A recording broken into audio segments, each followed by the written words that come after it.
Fala galerinha, tudo bem com vocês? Bom, espero que sim, sejam bem-vindos ao nosso canal Uma Energia.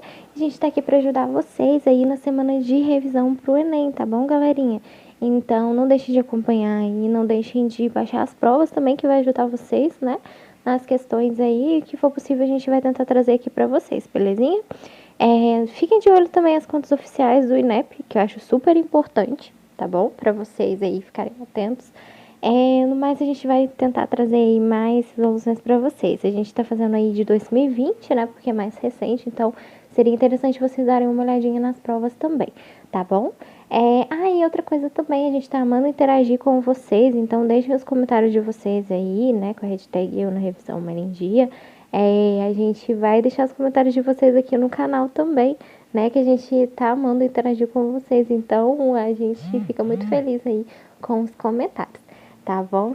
Então vamos lá, vamos agora pro Enem Digital, né? Que achei interessante trazer para vocês também questões aí do Enem Digital de humanas, belezinha? Caderno azul, tá bom? Achei muito interessante essa questão aqui também de história, né? A questão 46. Vamos lá então.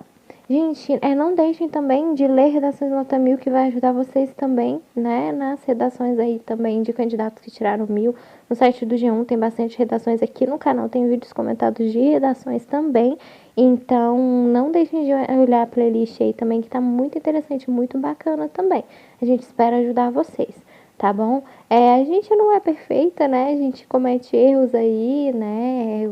O canal aí, às vezes, a gente agradece os comentários também, né? Construtivos, as críticas construtivas. Alguns vídeos, gente, infelizmente, os áudios estão baixos, né? Alguns vídeos mais antigos aí, mas a gente tá tentando aí corrigir esses erros também, tá bom? Nos próximos vídeos aí, pra trazer aí pra vocês resoluções melhores, tá bom? Mas a gente agradece também os comentários, porque ajuda muito a gente também a crescer, né? A tentar melhorar, tá bom? Porque a gente, claro, não é perfeita, comete erros, mas a gente aprende com os erros e a gente aprende com os comentários de vocês.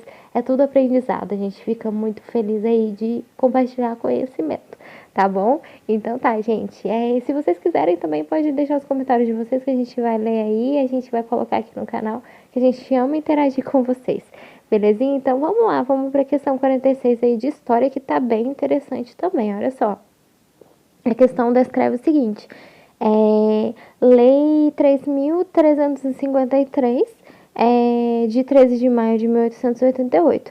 A princesa imperial regente, em nome de Sua Majestade o Imperador, o Senhor Dom Pedro II, faz saber a todos os súditos do Império que a Assembleia Geral decretou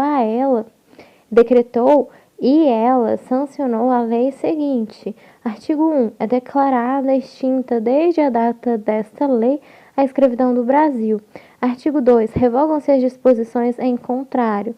Manda, portanto, a todas as autoridades a quem o conhecimento e execução da referida lei pertencer, que cumpram e façam cumprir e guardar tão inteiramente como nela se contém.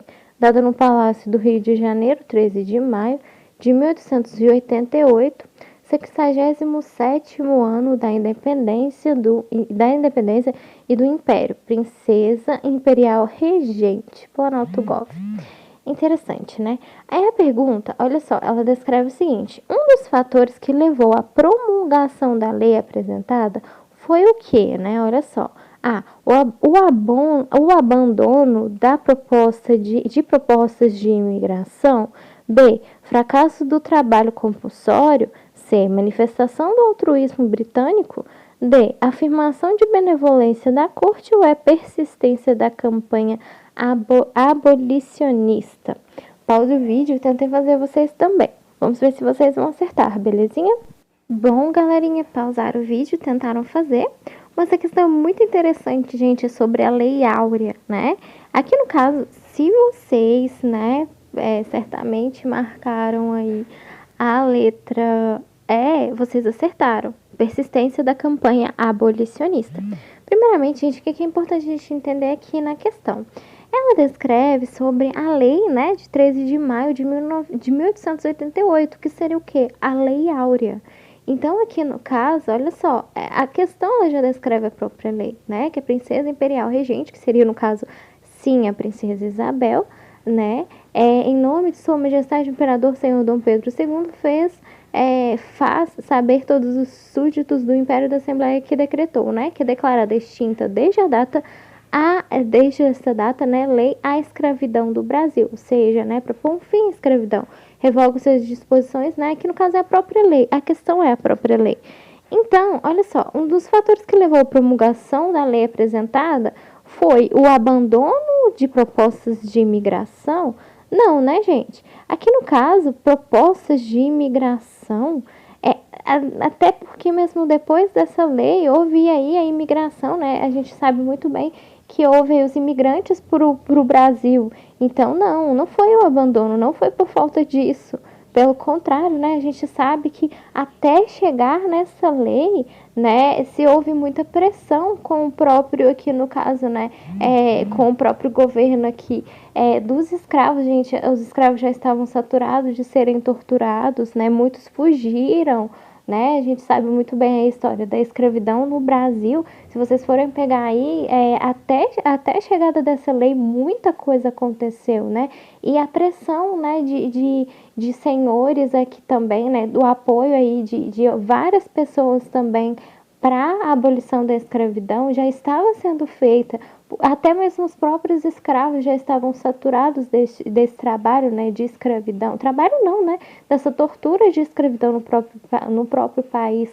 Então, não, gente, aqui no caso não tem nada a ver com a letra A, não foi por falta aqui, não foi pelo abandono de propostas de imigrantes, que a gente sabe muito bem que depois dessa lei houve até a imigração, né, imigrantes aqui para o Brasil. Então, não tem nada a ver com isso. Tá certo? Fracasso de trabalho compulsório.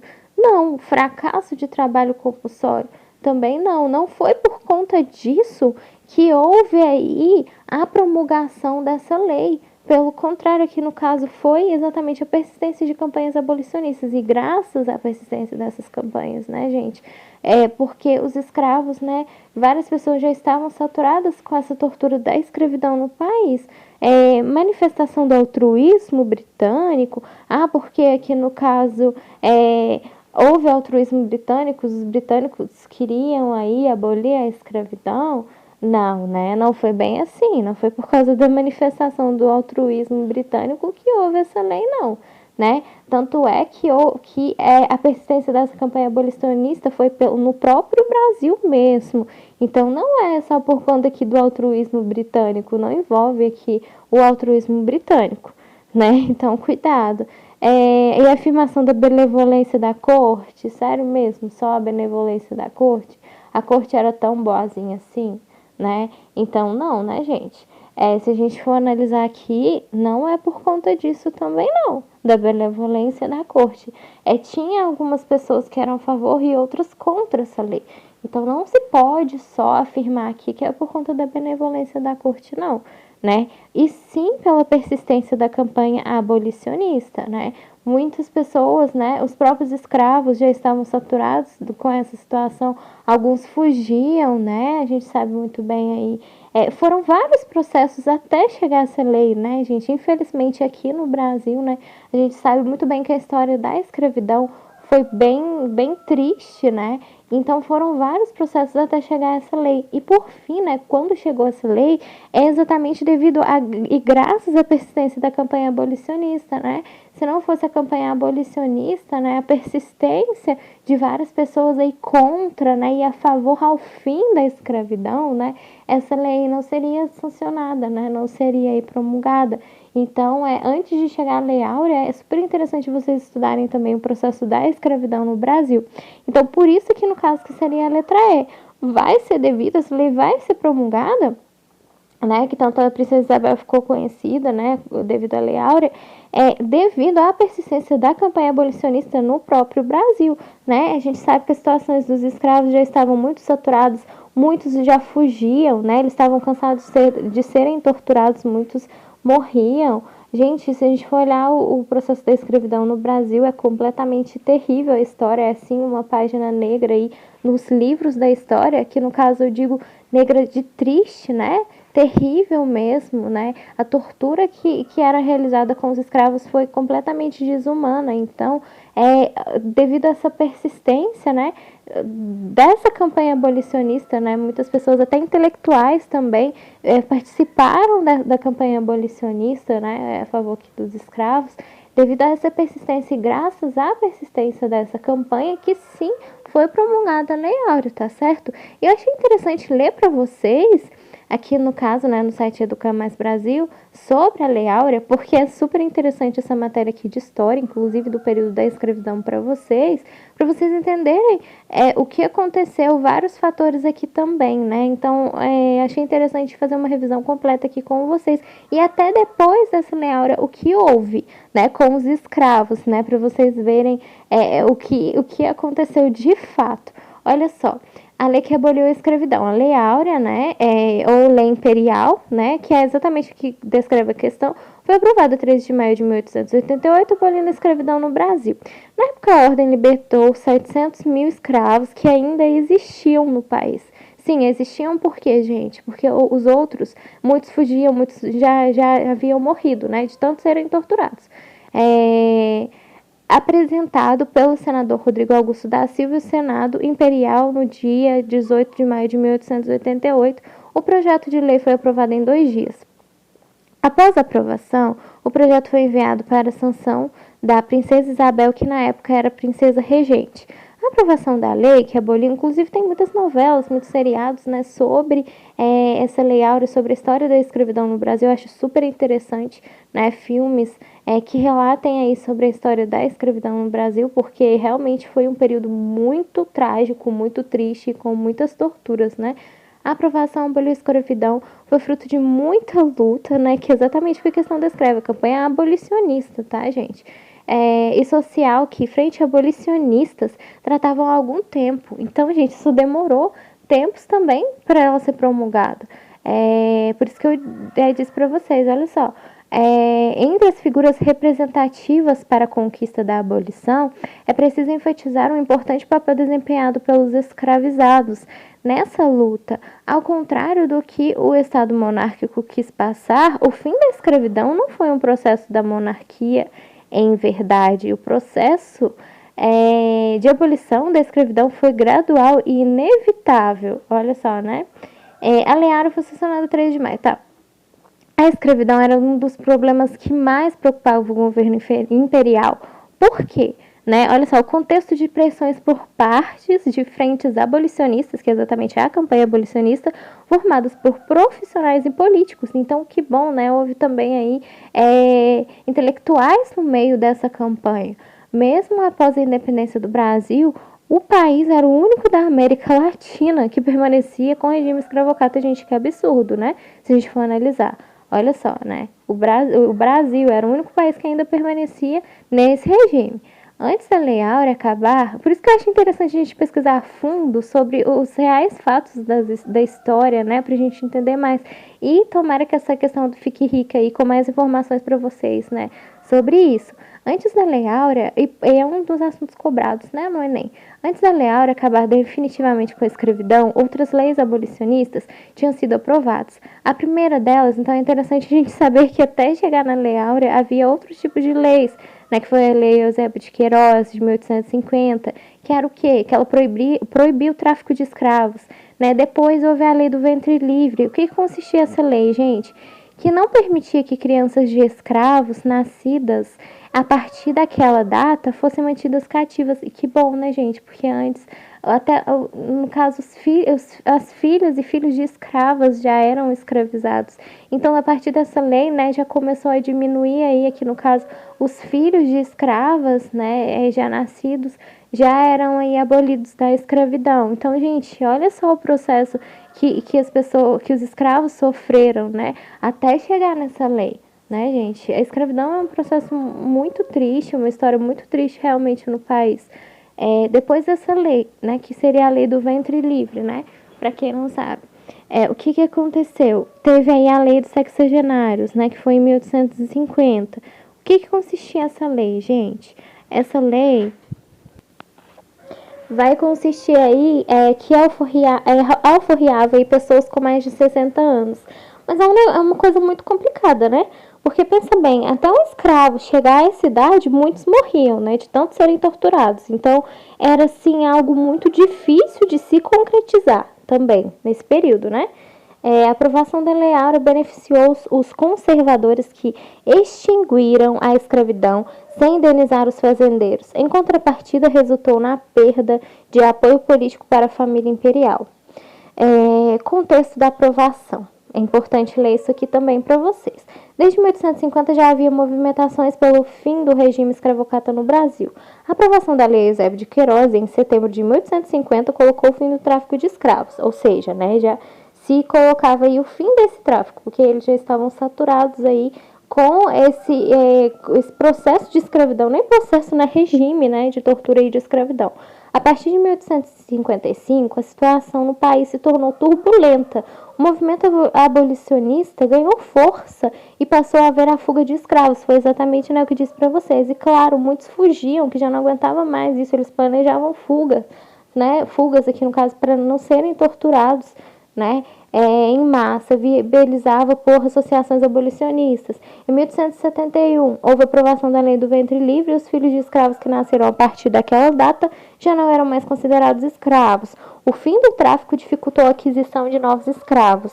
Isso fez com que o Império incentivasse a imigração de trabalhadores europeus na década de 1870. Ou seja, eles já estavam aí buscando imigrantes, né? Os escravos já estavam saturados, não aguentavam mais serem torturados, né, gente? Era um regime de muita tortura, muitos fugiam, muitos morreram, né? Uma situação completamente caótica e no próprio país, e eles já estavam aí interessados em imigrantes, né?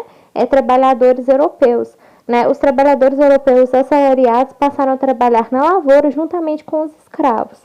Olha só, gente, diferente de escravos que tinham custo fixo que deveria ser pago adiantado, os assalariados não necessitavam de pagamentos adiantados ou custo fixo. Portanto, a mão de obra dos imigrantes assalariados passou a se tornar mais viável, né? Olha que horror aqui no caso, né? Torturavam os escravos, né? E aqui ficou mais interessante os imigrantes. Por isso que, gente, foram vários fatores até ocorrer a Lei Áurea, né? Por isso que é importante vocês pegarem informações aí da história, do contexto histórico. A partir da década de 1870, o Brasil passou a viver a dinâmica capitalista com exportação de café, implantação de casas bancárias e da Bolsa de Valores, construções de estradas de ferro, crescimento da oligarquia agrária. As novas relações sociais estabelecidas nesse período modificaram as características do mercado e funcionamento do Estado. Desse modo, a escravidão passou a ser incompatível com o novo sistema econômico da época. Em 1885, o movimento abolicionista obteve mais conquista. A aprovação da Lei de 3.270, conhecida como a Lei dos Sexagenários, libertou todos os escravos com mais de 60 anos de idade. Nesse período, a pressão por parte de grupos sociais engajados com a causa abolicionista aumentou. E claro, né, gente? E com certeza que bom. O reinado do imperador Dom Pedro II, que nunca havia se articulado politicamente para que a abolição ocorresse, passou a sofrer pressões das camadas abolicionistas com o avanço do movimento. As articulações para o fim da escravidão agradavam o movimento abolicionista e os políticos liberais. Em contrapartida, provocavam insatisfação, claro, né, dos fazendeiros escravocatas. Eles iam ficar insatisfeitos mesmo, né, já estavam acostumados a torturar pessoas, matar, né, eles iam ficar super insatisfeitos mesmo, que ficavam cada vez mais contrariados com o Império. Em 1887, com o tema da abolição em alta, Dom Pedro II viajou para a Europa e sua filha, Princesa Isabel, assumiu a regência, passou a governar o Brasil. O clima revolucionário provocado pela ação de grupos abolicionistas tornaram as ruas do país. Então, gente, antes de haver essa lei, né, houve campanhas abolicionistas, eles lutaram por isso, né, faziam aí grupos, né, com ações revolucionárias, né, então tem toda uma luta por trás disso, né. O fim da escravidão era iminente. Portanto, a onda abolicionista que tomava conta do Brasil naquele momento fez com que, durante a regência da Princesa Isabel, no período de 1887 e 1888, o Império cedesse à pressão sancionada à Lei Áurea. outras leis, né? Tem outras leis, então depois vocês pesquisem, seria interessante, né? A Lei Eusébio de Queiroz, Lei do Ventre Livre, Lei dos Sexagenários. Achei interessante, eu vou só resumir para não ficar muito coisa questão, mas é muito interessante você saber esse contexto histórico. Consequências e desdobramento pós a abolição. Então, após a lei. Olha só, isso também seria importante. O fim da escravidão gerou um impacto na conjuntura política do período, resultando em desdobramentos que levaram a outros acontecimentos importantes. Um dos marcos históricos que pode ser considerado foi o desdobramento pós-abolição, que foi a proclamação da República. Então, após essa lei, né, houve aí, né, gente, desculpa, eu perdi aqui, a proclamação da República. A sanção da Lei Áurea proporcionou popularidade da Princesa Isabel.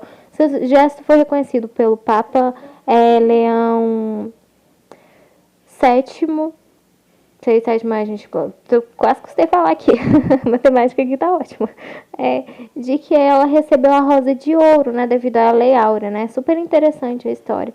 A ação da princesa Isabel ficou também na memória dos escravos libertos durante muito tempo, né, imagina, eles estarem livres, né, pensarem, uma lei que revoga a minha liberdade, né, os que viveram, conseguiram sobreviver até essa Lei Áurea, né, gente, seria um marco aí de libertação mesmo, né.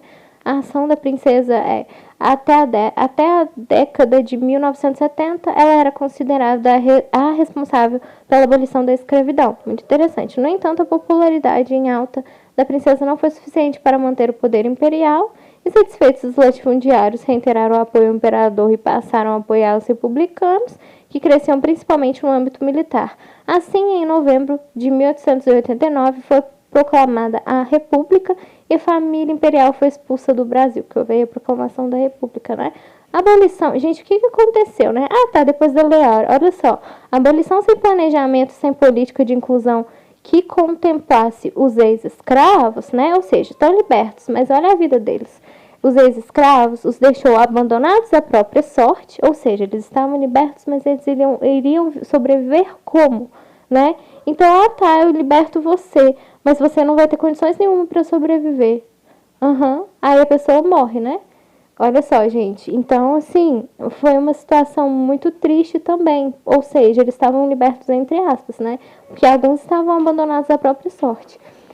Aos mais de 700 escravos libertos, não restaram muitas alternativas. Uns permaneceram nas fazendas e ganhando pouco, né? Infelizmente, eles permaneceram na fazenda ao troco aí, né, de ganhar alguma coisa para sobreviver, e outros foram para a cidade, onde passaram a desenvolver atividades precárias. Então, gente, é muito triste, né? Se submete aí as pessoas, os seres humanos, ao regime de tortura, e logo após eles serem libertos, eles não têm, né, expectativas de vida, não têm qualidades boas de vida. Então, né, ainda continuou marcos aí da tortura da escravidão e as condições de vidas precárias, né, para os escravos. Então, gente, é super interessante a gente estudar isso, porque até se chegar numa lei, houve lutas, né, que é exatamente a questão da escreve campanhas abolicionistas. E claro, né, depois de tanto sofrimento, né, depois de interesses aí aqui no Brasil com imigrantes europeus, né, que se houve aí depois de muita pressão, de muitos escravos fugindo, muitos já estavam mortos, adoeciam, né, aí houve aí, né, no caso, a Lei Áurea, depois de muita luta, muito sacrifício. Por isso que eu achei interessante trazer para vocês, né, esse contexto histórico, né, sobre essa lei, né, principalmente em história. É interessante a gente saber o motivo da lei, né? Por que ela foi proclamada, o que houve por trás disso até se chegar a uma lei. Porque a gente sabe que até se chegar em uma lei, existe muita luta, né? Muita persistência aí para se desenvolver uma lei. E foi exatamente o que aconteceu. Olha quantos escravos precisaram ser mortos, torturados, né? Muitos adoeciam. Gente, a escravidão no Brasil foi um marco, assim, muito triste se a gente for analisar o contexto histórico, pesquisar a fundo sobre a história dos escravos, né? Por isso que eu achei super interessante essa questão, tá bom? Espero ter ajudado vocês aí com a informação, créditos ao site Educa Mais Brasil, vou deixar aqui pra vocês. E até a próxima questão aí. Dúvidas, deixem nos comentários de vocês, né? Espero que vocês tenham acertado a questão também, tá bom? Até a próxima questão aí. Um abraço.